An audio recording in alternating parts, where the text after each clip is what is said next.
Kok balik-balik. Bismillahirrahmanirrahim. Alhamdulillahirabbil alamin.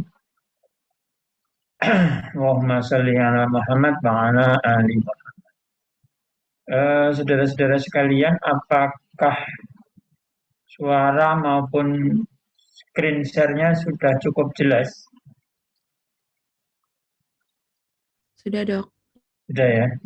Kita mulai ya. Jadi pada siang ini sampai nanti jam berapa? 14.20. Iya, Dok. 14.20. 14.20. Ya. Saya dapat tugas untuk menyampaikan tentang somatosensorik dan somatomotorik sistem kaitannya dengan klinis ya. Jadi ini membekali saudara-saudara sekalian nanti pada saat koasisten ya. Karena akan bertemu dengan pasien-pasien, jadi akan ketemu di klinik tentang sistem ini. Sedangkan teori dasarnya mestinya Anda akan dapatkan di anatomi ataupun fisiologi ya. Nah, saya nanti akan menyampaikan, walaupun tidak bisa lepas ya, untuk beberapa slide mungkin tertumpang tindih dengan di anatomi maupun fisiologi. Jadi somatosensorik system ini adalah satu sistem di dalam tubuh kita untuk mengenal environment, external environment. Ya. Kenapa? Karena ya kita hidup, manusia ini hidup, dia mau tidak mau akan terimbas, akan terpengaruh oleh environment eksternal. Jadi dia butuh suatu sistem yang akan mengatur dia nanti ketika berhadapan dengan environment. Terus yang kedua, ini about position and movement. Jadi gerakan maupun posisi tubuh kita itu adalah diatur oleh sistem somatosensorik ini. Kemudian juga ada pengaturan lain, yaitu masalah temperatur dan lain-lain, eksternal objek dan environment itu seperti tadi di atas, ya, yang semuanya itu melalui satu sistem yang berbeda-beda anatomisnya, sehingga kalau didefinisikan secara anatomi itu adalah suatu kumpulan saraf atau jaringan saraf yang membantu manusia ini untuk recognize object, discriminate texture, generate sensory motor feedback, and ini menandai perubahan sosial itu ya. Jadi itu orang hidup mesti begitu punya, walaupun nanti di dalam Anda melakukannya di saat koasisten atau itu kemungkinan akan disederhanakan gitu loh. Jadi hanya beberapa sistem saja dari banyak sekali sistem sensorik ini yang akan dipraktekkan. Jadi sebetulnya itu penyederhanaan ya. Kalau aslinya banyak sekali. Nah, nanti yang akan difokuskan adalah saat mengenai pain dan temperatur. Ini masuk dalam protopatik ya. Nanti kita mungkin ini saya lewati. Nah ini ada eksteroreseptor itu yang ini terkait dengan pain dan temperatur, dan ada proprioseptor. Nah, ini yang lebih kompleks. Ini yang mengatur macam-macam ini. Jadi supaya manusia ini bisa berada dalam posisi, dalam keseimbangan yang sebagus-bagusnya. Jadi manusia itu kan begitu ya. Kalau Anda lihat manusia itu kan bentuknya tegak. Kenapa dia bisa tegak? Ada proprioseptor yang mengatur otot-ototnya maupun sendi-sendinya supaya normalnya dia akan tegak seperti itu. Ya, kita kembali ke depan lagi. Nah, secara anatomis di sini saya lihatkan, tapi maksud dari gambar ini sebetulnya hanya mau menunjukkan bahwa jaras ini meliputi dari awal adalah reseptor, kemudian ada sistem saraf tepinya, kemudian dia masuk ke dalam medula spina, kemudian midbrain, kemudian dia ke otak, gitu. Ya, ini bisa juga dari disebut ini dari reseptor tadi masuk saraf tepi lewat dorsal ganglion dan lain sebagainya ini, kemudian sama sebetulnya hanya mau menjelaskan bahwa hubungannya itu dari sejak reseptor yang menangkap impuls tadi sampai dengan pengaturan di otak. Terus di otak itu mau diapakan, dia akan berhubung-hubungan dengan lobus-lobus di dalam otak yang banyak. Nanti Anda bisa membaca, ini sengaja saya tuliskan secara banyak di sini untuk supaya bisa dipahami, sehingga nanti kalau ada soal keluarnya dari yang kecil-kecil ini jangan protes ya. Nah, sama juga di sini, cuman dari gambar ini saya cuma ingin menunjukkan bahwa ada sistem penyilangan. Nah, kenapa ini perlu ditunjukkan? Yang kedua ada 3 ordo, ada ordo 1, ordo 2, ordo 3, gitu ya, biru, kuning, dan merah ini, dan menyilang dia. Nah, penyilangan ini kemudian akan memberi efek secara klinis ketika Anda berhadapan dengan pasien gitu, ya. Jadi gara-gara menyilang itu bisa saja, misalnya dia mengeluh yang sisi kiri sebetulnya lesinya ada di sebelah kanan, itu sangat mungkin tergantung di mana posisi lesinya. Nah, ini perlu dipahami. Terus di sini ini agak lebih complicated, agak lebih detail, organ-organ mana, letak nukleus-nukleus yang mana, tetapi Anda bisa membaca aja sendiri. Tapi intinya sama, ada ordo 1, reseptornya dulu, kemudian sampai di spinal cord, kemudian di brainstem, kemudian di thalamus, kemudian di cortex. Ya, jadi itu. Baik. Nah, kita mulai dari yang pertama, reseptor. Nah, reseptor ini kenapa perlu didalami? Kaitan klinisnya apa? Kaitan klinisnya adalah di sini ada beberapa poin ya. Nanti akan disebutkan satu demi satu ya, reseptor, peripheral, monosinaptik, refleks dan sebagainya. Kita akan mulai dari reseptor, tadi sudah disinggung. Reseptor ini kepentingan kliniknya adalah nanti Anda sebelum masuk di koas akan bertemu dengan praktikum tentang protopatik dan propriosepsi, sensibilitas. Nah, pemeriksaan sensibilitas. Pemeriksaan sensibilitas yang pertama adalah protopatik. Di sini berkaitan dengan pain dan temperature. Kemudian yang kedua, propriosepsi. Nah, propriosepsi ini jenisnya banyak. Ya. Jenisnya banyak karena dia kemudian menentukan tentang posisi, tonus, keseimbangan, dan macam-macam yang lain. Jadi sampai membedakan ruangan. Jadi Anda bisa membedakan ruangan ini gara-gara ada reseptor terhadap yang bersifat proprio ini. Jadi ini adalah kelebihannya manusia. Tidak hanya kalau yang pain dan thermal itu kan lebih ke arah apa istilahnya, survive ya, survive supaya jangan mengalami luka atau kecelakaan atau apa begitu. Maka butuh 2 yang penting, yaitu nyeri, dan sebab nyeri dan temperatur ini akan merusakkan tubuh. Maka itu harus bisa dihindari, maka dia harus ada, dia menjadi yang penting. Makanya namanya protopatik.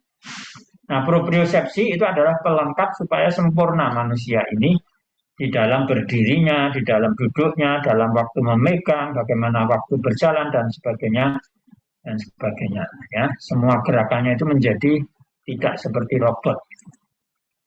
Nah, ini adalah gambar-gambar apa namanya, reseptor tadi. Ada berbagai macam dengan berbagai macam tujuan. Nanti Anda bisa membaca sendiri ya.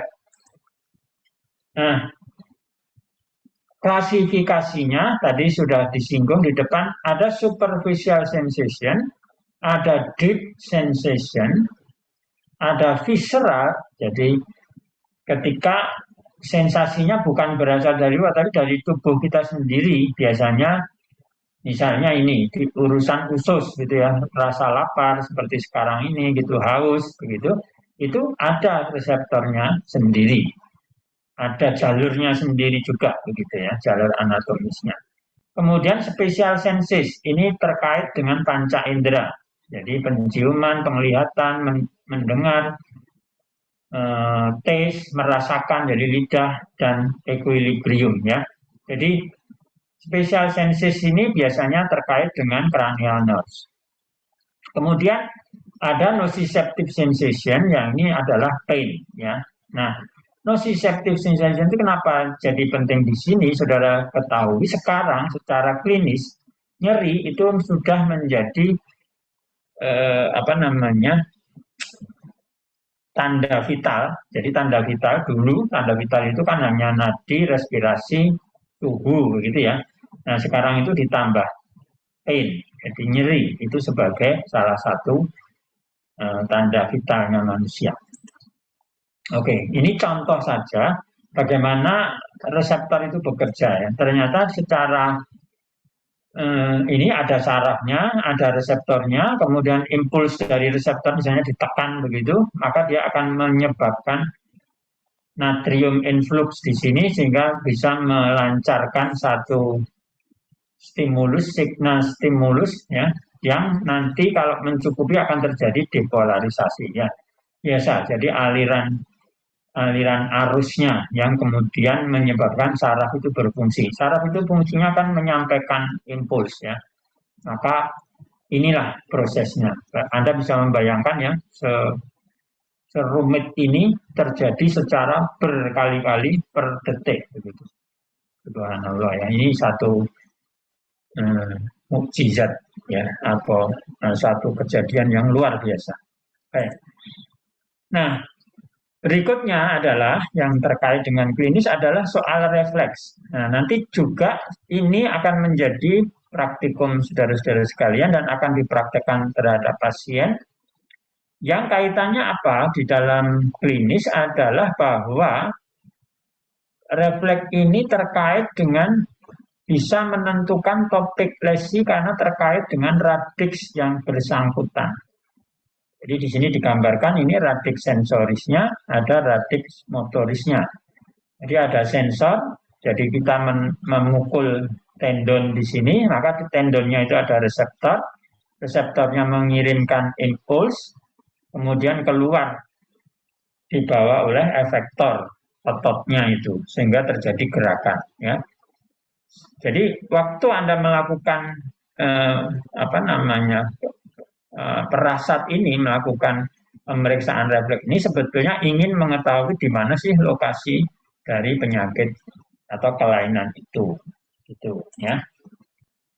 Nah, tidak hanya itu, ternyata panjangnya otot dan tonusnya otot itu juga kerja dari reseptor-reseptor yang ada. Jadi termasuk dalam somatosensorik system. Karena di sini ada reseptor terhadap panjangnya otot dan adanya reseptor terhadap tension. Jadi otot-otot di tubuh kita.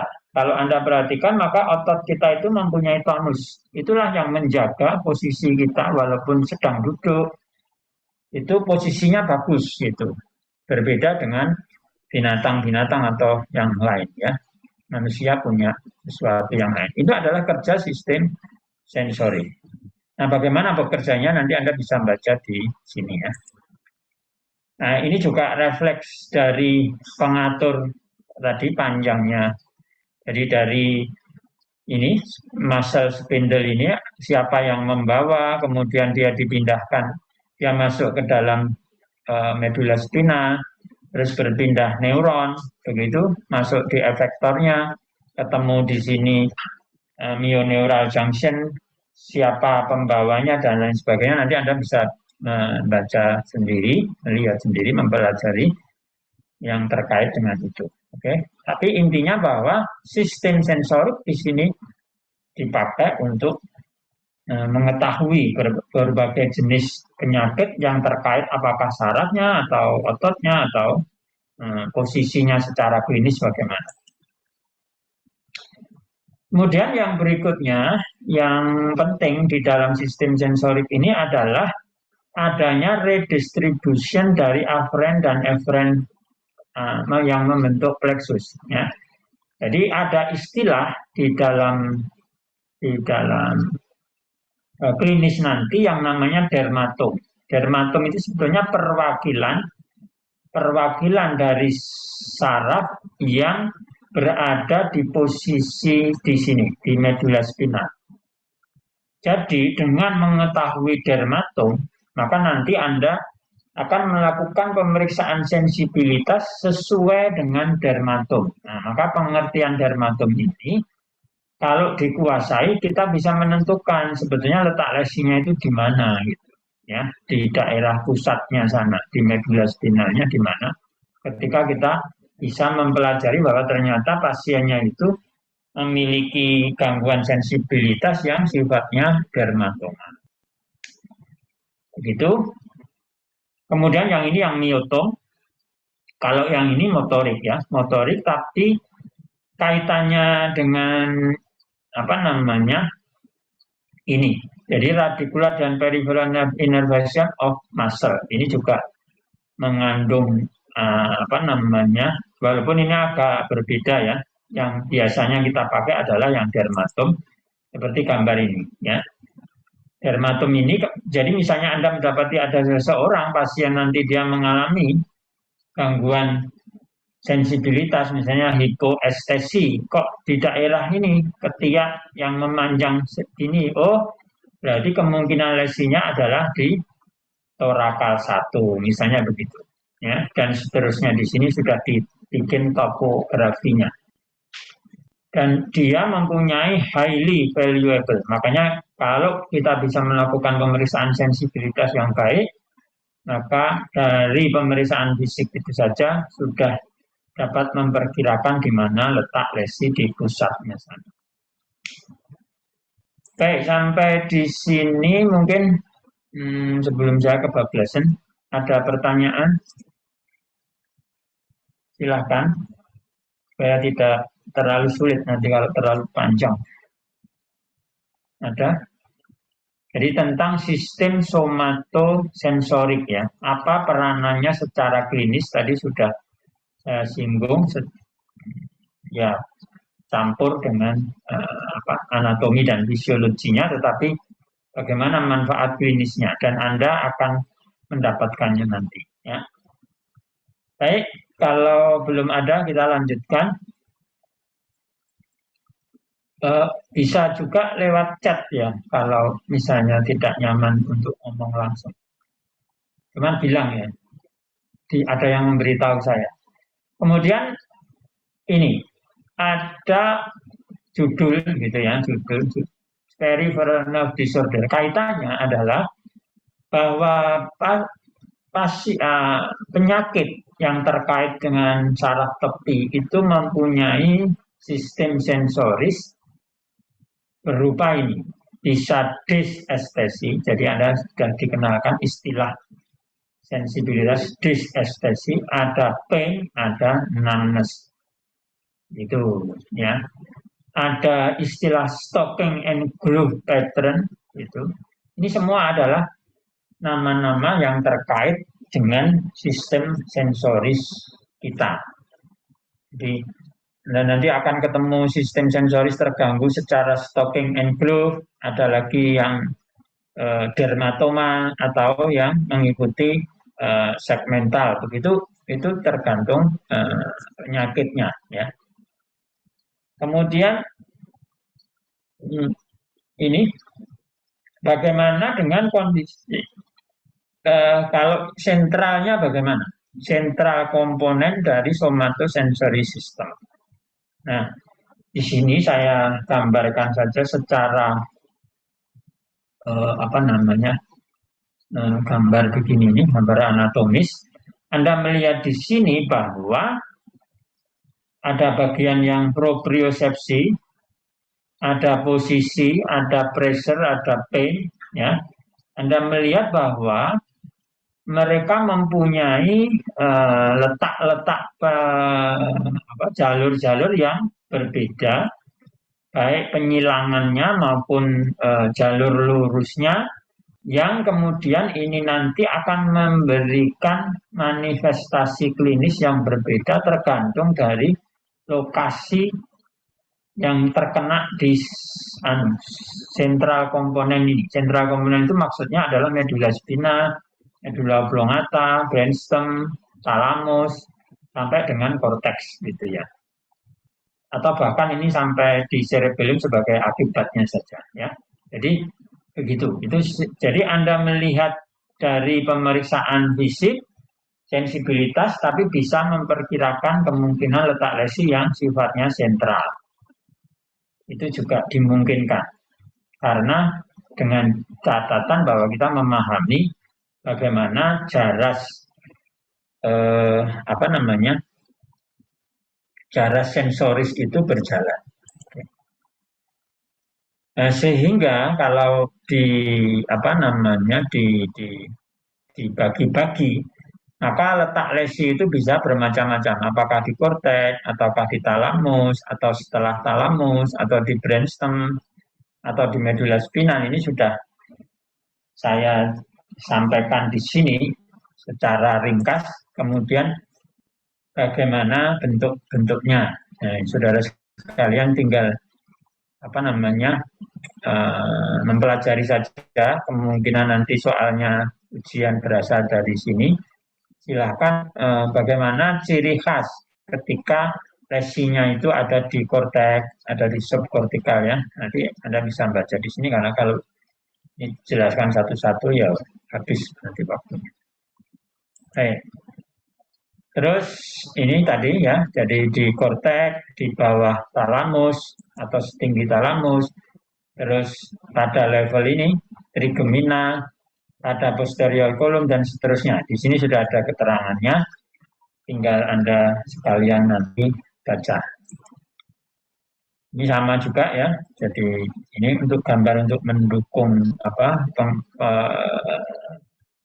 penggambaran. Jadi Anda bisa menggambarkan di mana sih sebetulnya posisinya ya. Jadi ini posisi medula spina, ini bagian dorsalnya adalah posterior kolum, kolumna posterior. Kemudian ini dicontohkan ya, dicontohkan satu peristiwa gitu, satu kasus disequilibrium. Dan ternyata disequilibrium, gangguan keseimbangan dan vertigo itu sebetulnya dikontrol oleh sensory system gitu ya. Apakah vestibuler ataukah visual atau propriosepsi, tadi sudah disinggung di atas ya. Jadi pengetahuan tentang sistem sensori itu memang menjadi penting ketika kita berhadapan dengan klinis ya. Nah, di sini juga dijelaskan bagaimana dia mendukung atau menjaga supaya tidak terjadi disequilibrium ataupun vertigo ya.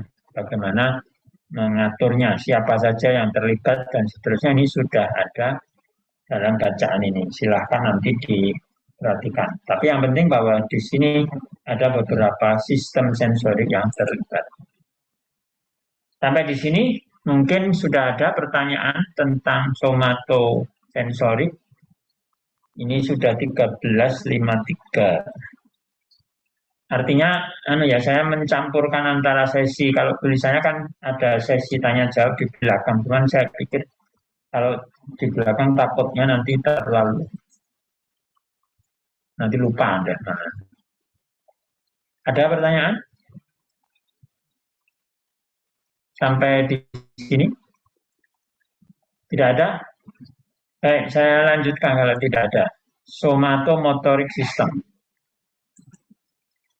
Kalau tadi di dalam somatosensorik system tadi dimulai dari reseptor, gitu ya, jadi dari perifer menuju ke korteks, gitu, maka sistem somatik ini kebalikannya.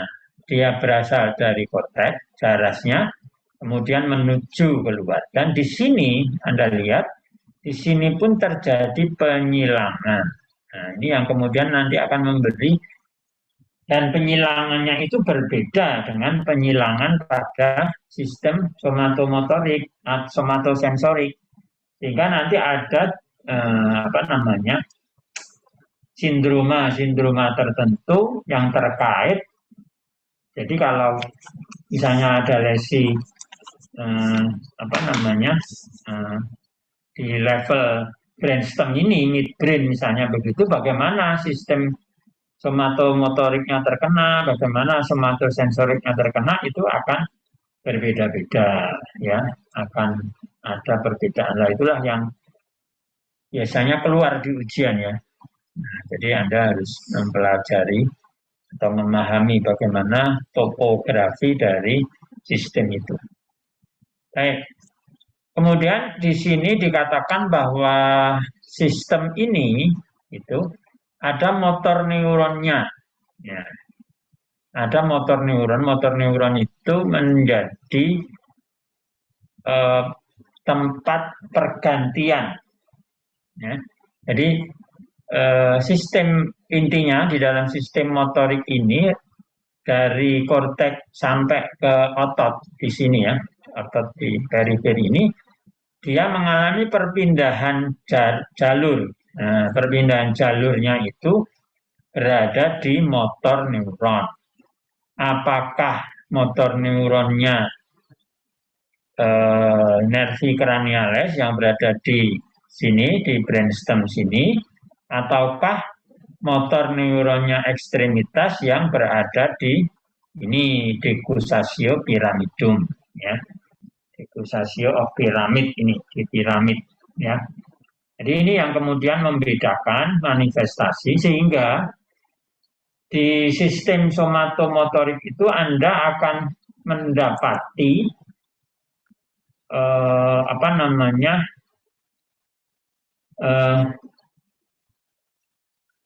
istilahnya apa? Jenis kelemahan, jenis kelumpuhan yang upper motor neuron, artinya sebelum motor neuron itu, atau lower motor neuron, artinya lesinya ada di lower motor neuron dan susunan anatomi sesudahnya, gitu, ya. Jadi itu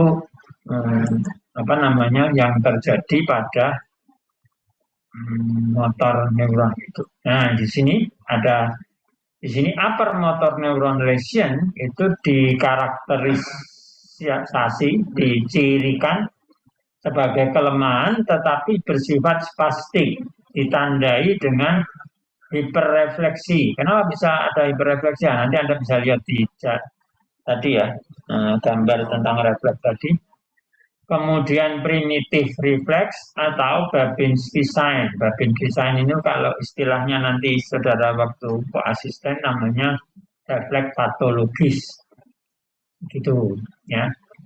Jadi ada upper motor neuron lesion, artinya dia lesinya di susunan anatomis sebelum motor neuron, ya.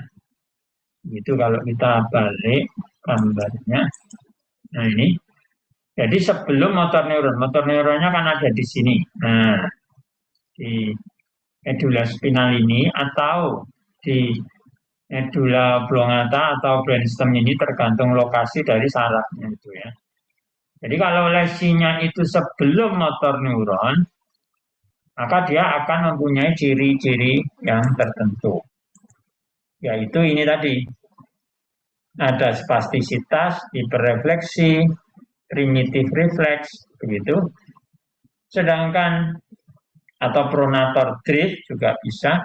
Sedangkan yang lower motor neuron itu selain kelemahan ada hipotoni, ada hiporefleksi, ini kebalikan dari yang upper. Kemudian ada atrofi dan fasikulasi. Itu kalau lower motor neuron, ya. Kemudian apa itu fasikulasi, di sini diterangkan. Apa itu pronator drift? Saya kira waktu Anda praktikum nanti juga ada mendapatkan lagi. Ini ciri untuk seseorang yang mendapatkan lesi yang bersifat upper motor neuron. Ya. Kemudian ada sindrom dari spastik sentral. Nah, di sini maksudnya sebetulnya di sini adalah sindrom upper motor neuron yang lain. Di sini ada dilihatkan adanya peningkatan tonus. Itu.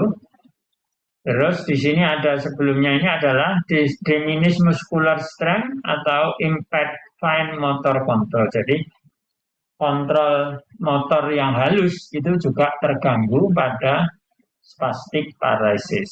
Ya. Kemudian ada peningkatan dari refleks fisiologis. Ya. Kadang-kadang diikuti dengan klonus. Itu semacam sindroma yang kita dapatkan ketika mengalami central spastic paralysis. Ya. Terus yang terakhir ini ada initially preserved. Jadi ototnya masih baik, tetapi mengalami kelumpuhan, gitu ya. Jadi tidak mengalami atrofi ototnya. Sedangkan yang lower motor neuron nanti perbedaannya adalah kebalikan dari yang upper motor neuron. Nah, bagaimana central spastic paralysis itu patofisiologinya nanti saudara bisa lihat di sini ya sambil membaca melihat gambar yang di depan tadi yang mengatur tentang otot ya. Otot itu diatur oleh siapa dan kekencangannya atau kalau istilahnya tadi lengthnya dan juga tonusnya. Dia akan bisa ketemu di sini. Oke. Baik, sampai di sini ada yang mau ditanyakan?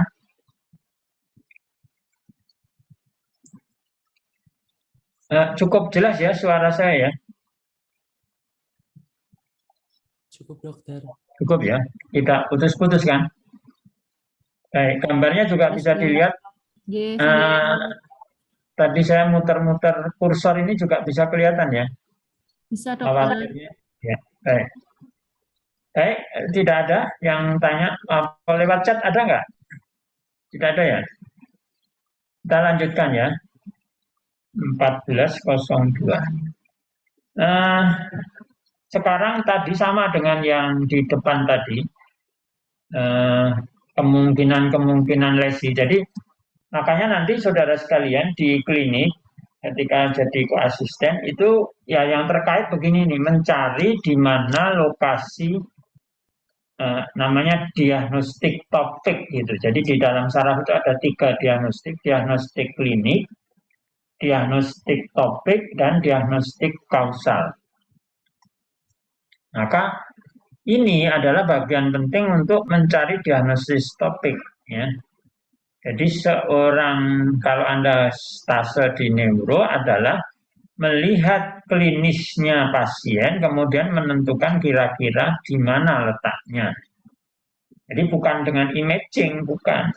Ya, kalau Anda stase di saraf ya, mencoba menghubungkan antara klinis itu dengan anatomisnya. Jadi sehingga ketahuan di mana kira-kira letak lesinya. Nah, di sini ada beberapa tempat yang kemungkinan akan memunculkan sindrom klinis yang terkait motorik ya. Gambarnya seperti ini, keterangannya sudah saya panjangkan sengaja di sini ya supaya nanti Anda bisa membaca, mempelajari, menyimpulkan terus bisa jawab di ujian gitu. Oke. Terus di sini ada istilah ini ya, fase shock atau spinal shock istilahnya. Ini adalah suatu kondisi di mana seharusnya kita mendapati pasien itu dalam posisi mengalami gangguan yang sifatnya upper motor neuron, tetapi manifestasinya justru lower gitu ya, flaccid. Nah, itu bagaimana? Nah, kalau itu terjadi secara akut, gitu, jadi di awal-awal penyakit, maka bisa diduga ini adalah suatu kejadian spinal shock. Gitu, ya. Oke, kemudian ini lesi di tempat lain ya, cerebral peduncle di pontin itu. Ini biasanya pada pontin karena itu di brainstem ya, maka Anda akan ketemu dengan nervi cranialis yang terganggu. Nah, nanti bisa dilihat apa saja yang bisa terganggu gara-gara lesi di pons ini. Terus ini di piramid tadi sudah saya singgung, jadi tempat pembelokannya ya, pembelokan jaras itu. Jaras dari otak kanan ketika menuju otak kiri, maka dia sistem motoriknya itu membeloknya di namanya ini tadi, medullary pyramid atau apa namanya tadi, decussatio pyramidum. Ya.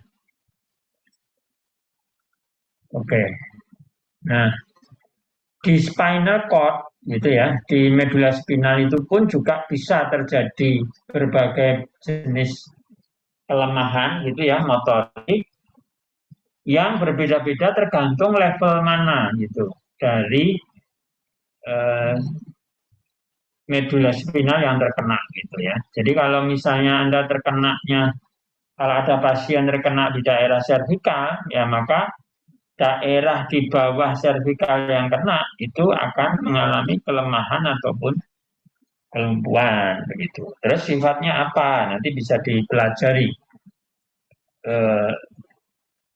Menggabungkan antara letak lesi, pilihan letak lesi dengan manifestasi yang ada. Sehingga nanti Anda akan mempunyai diagnosis klinis, misalnya paraparesis spastik. Nah, berarti dia harus mempunyai kedudukan lesi di daerah spinal, itu misalnya seperti itu. Ya, oke.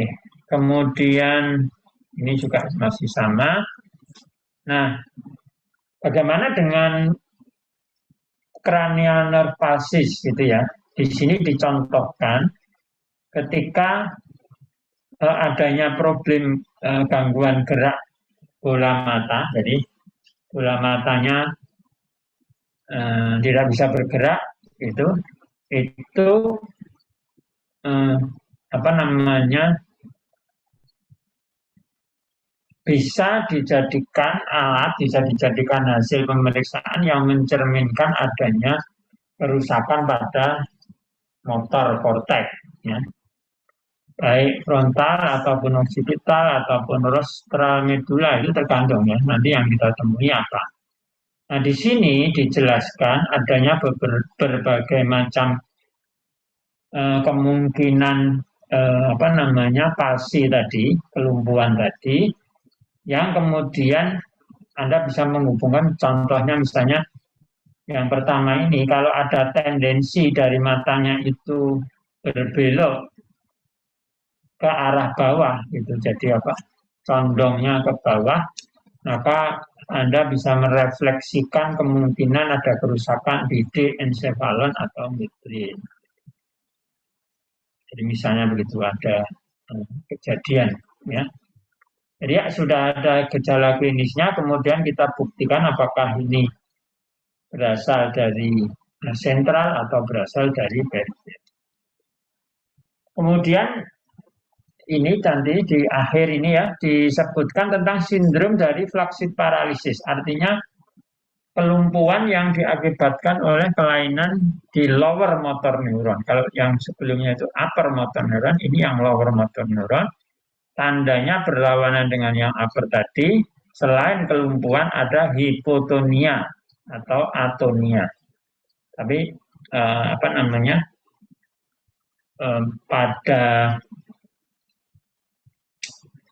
di sana di rumah sakit nanti Anda juga harus bisa menyimpulkan ketika melakukan pemeriksaan fisik, misalnya refleks, kemudian kan ini ada penurunan refleks, hiporefleksi. Nah, gitu. Apa itu hiporefleksi atau arefleksi? Terus kaitannya apa dengan klinisnya? Itu juga akan menjadi bahan pertanyaan. Kemudian muscle atrophy, artinya apakah otot-otot pada pasien ini mengalami kematian ya, jaringan ototnya menghilang, atrofis, sehingga memberi bentuk yang tertentu pada pemeriksaan fisiknya. Nah, dan yang terakhir ini tentang motor neuron di sini hanya contoh saja, contoh dari satu penyakit yang mengenai motor neuron, termasuk dalam kelompok lower motor neuron, ya, adalah motor neuron disease. Ini cukup terkenal di luar negeri karena cukup banyak, berbeda dengan di Indonesia, ya, yang jauh lebih jarang dan progresif dan fatal, ya, motor neuron disease ini. Ya, walaupun Anda belum waktunya untuk dapat penyakit, tapi ini contoh saja untuk menunjukkan bagaimana ciri motorik yang terganggu, ya, di sini bisa berjalannya, bernapasnya, speakingnya, swallowingnya, begitu. Terus dia mengalami ini, ada amniotropik. Nah, jadi otot-ototnya itu mengalami gangguan pertumbuhan, gitu ya. Ya kasihan itu ya, karena kekuatannya jadi jauh berkurang gara-gara ada amniotropik. Demikian saya kira penyampaian dari saya. Apakah ada pertanyaan setelah semua ini selesai saya sampaikan? Silakan.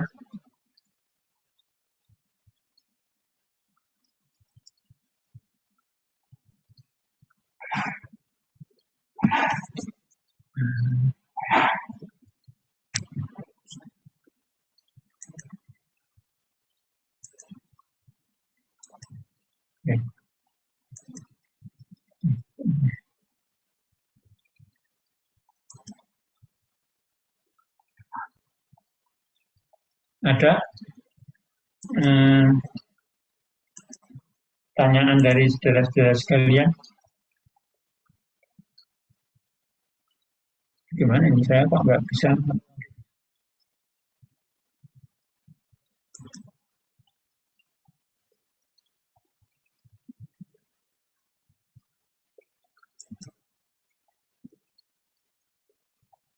Silakan, ada pertanyaan? Masih ada 8 menit ya. Masih cukup ini saya kira untuk beberapa pertanyaan kalau ada. Mungkin ada yang nggak begitu jelas omongan saya, mungkin bisa.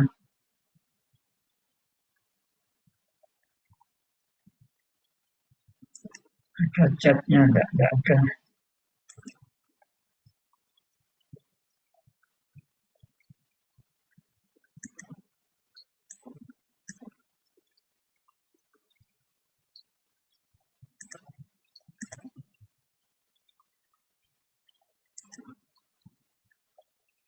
Bagaimana? Tidak ada? Baik, kalau tidak ada pertanyaan, saya tutup tadi sudah, cuman saya kepencet ya tadi ya, slide show-nya, yaitu dengan doa Rabbana zidna ilman. Ya. Semoga Allah menambah ilmu kita. Kalau tidak ada pertanyaan lagi, saya tutup acara ini, saya akhiri. Alhamdulillahirrabbilalamin. Assalamualaikum.